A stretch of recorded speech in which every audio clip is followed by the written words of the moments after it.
جنرال دوستم، محقق خلیلی، امثالهم کسایی که بیرون رفتن به همه ایشان صدا میکنیم که از اینکه سر میرین سرایتان را در پیش اجنبی ها و یهودی ها و نصرانی ها و دشمنی رسول الله و قرآن، دشمنی سربازان اسلام سرخم میکنین. بیا سرخم نکو، به سر بلند بیا، در آغوش خود ما شما را میگیریم. نعره تکبیر.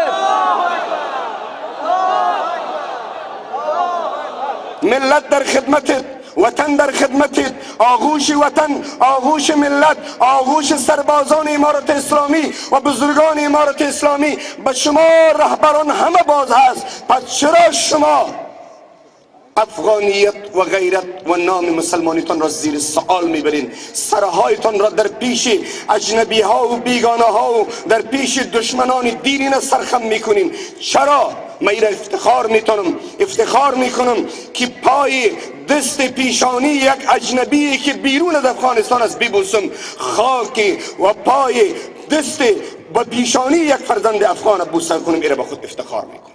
علیه و سلم ترى المؤمنين في تراحمهم وتواديهم وتعاطفهم كمثل الجنة.